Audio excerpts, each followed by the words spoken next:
sounds like, Mark, you were saying that people would rather come up with a story to stay struggling. Yeah, they would. Of course, because it's easier to remain where they are. It sounds messed up. Not really. You think about where they are. They've got a stable paycheck. They've got a constant circle of friends. They've got a normal life. And no one criticises them. They're not stared at.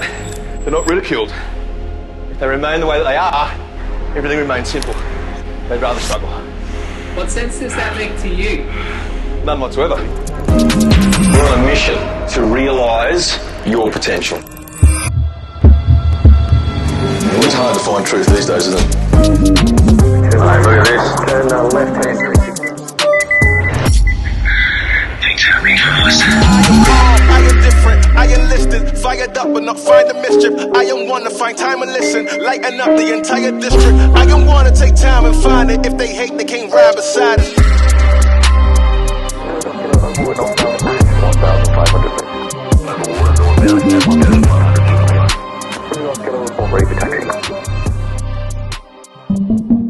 We're all born equal, but I think that those initial years of where the money's a struggle when you're being raised, unfortunately for me, or maybe fortunately, money was a real problem. It was a flashpoint in my parents' marriage. There was so many arguments. I remember going to sleep with them just absolutely at each other, throwing stuff, smashing plates. The violence was intense, but it all came back to money. Every conversation was about bills or spending too much or not having enough. So if that's the norm in your home, yes, I think that your financial growth in those early years is retarded somewhat. I think good parenting is equipping your children to be well-rounded, wholesome, but equipped for the real world. The very first step of that is to stop blaming. How many of us run around blaming our fucking parents? Victim, victim, victim. Get on with it. They did their best, man.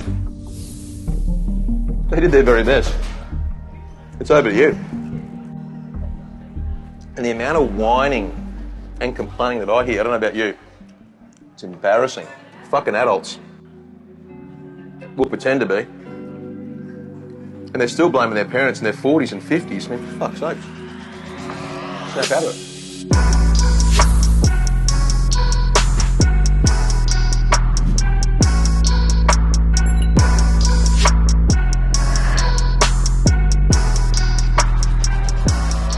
Fuel check. A bit of moisture in there from condensation.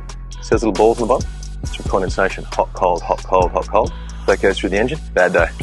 It's hard to thrive. It's really hard to grow if someone's trying to curb and stymie your brilliance, your desire, your want. It's impossible. And when it comes to an intimate partner, whether that be de facto, married, husband, wife, you have to have some hard conversations about this is who I am, this is what I stand for, and I love you, but you will never get in the way of my mission. Because I would rather live a life of uncertainty, I would rather live a life of being solo, but to avail to the idea that I'm happy and fulfilled, than live a life of misery and complacency. And that's where a lot of people sit. I won't rock the boat. I've been married for 22 years. He's a nice guy, but I just want more.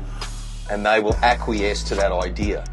And they'll never ever know what it's like to be free, independent, brilliant, great. They'll never know what it's like to be affluent and rich. That was certainly the sacrifice that I came against.